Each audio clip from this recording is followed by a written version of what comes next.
this is definitely a part Mm, for sure. that's crazy. All right, yeah.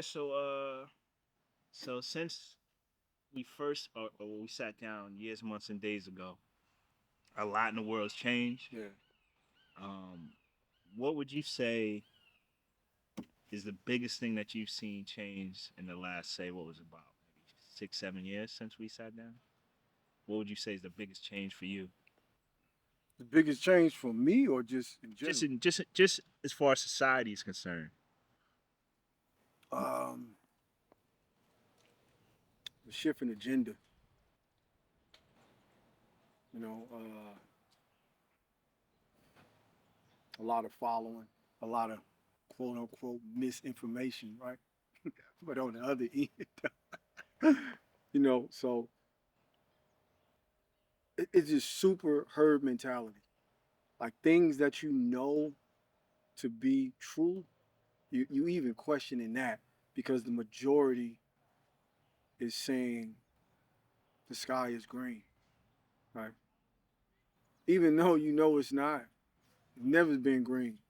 But seeing as though the mass majority, it's not even the mass majority, right? Let me correct myself. It's not the mass majority.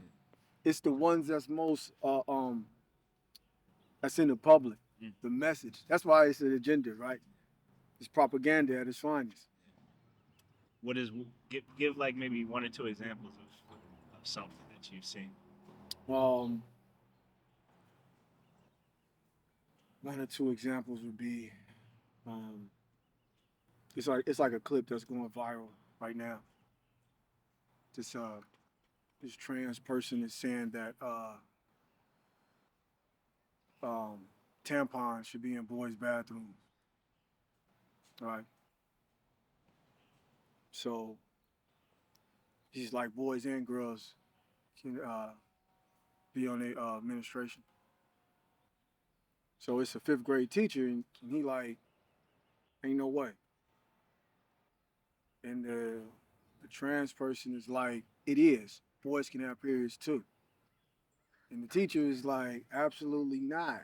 There's nothing you gonna tell me that he can. And then then the trans is like, but tell me what's a boy. Man is like X and X chromosomes. That's it. They will never have a period. And I'm saying just that for that to be an argument, to say, you know what, everybody can do whatever they want to do, which is absolutely fine. What I'm pointing out is that a boy can have a period. We even entertaining that though, in terms of your chromosomes. I get the whole you want to be labeled a boy and so on and all that, whatever. But I'm saying like your chromosomes mean you're a male. You're not having a period.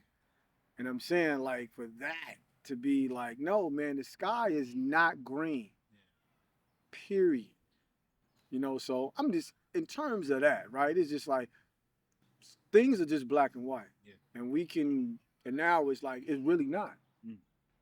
It's A just lot of like gray now. exactly. The thing is that for me it ain't gray. Yeah. It's absolutely black and white. Right. However, it's all perception. And that's the beauty for me of just life. It's all perception. You can perceive it to be whatever you want it to be. And disagreements bring good dialogue, and you build upon that because you need the dialogue and the disagreements to come to a consensus to build upon because that's what history has always shown us. So it's some beauty in everything that's happening. Yeah. It's like the ground rules. There are no ground rules though. It's like where's the base case at? Where's the foundation? When you go into a debate, some things is just there. You Yeah. go to a debate, you got your mediator, you got one person, one person. It's just what you gonna get 15 minutes on the podium. You gonna get 15. It's a base case Yeah. to build on your argument, Yeah. which is cool. But if you have no base case, then it's just shifty, and then Right. you just be on that carousel, just going and going to no avail, and it's just like, what are we doing here? You know what? It's interesting because I kind of look at how religion as an institution can lead to these types of think ways of thinking.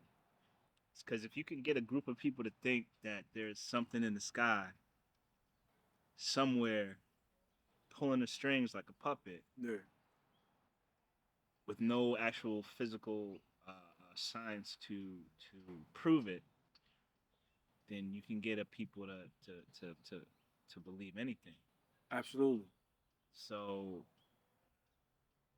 you know, so if you have a person who could say, "Oh, you know, I lost my job because it was God's plan," now you lost your job because you came to work late every day. That's a fact. You know what I'm saying? Yeah, If you can get someone to think that way, it's very easy to say or have them think that um, I was born a man, but I feel like a woman, so I'm a woman. You know what I'm yeah, saying? So my thing is, where do we draw the line though? Because say today I feel like a gorilla.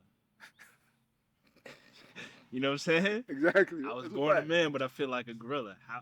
Who's to say that I'm not a gorilla? If we're saying that a man can say that they're a woman, how do we draw the line on how far that goes?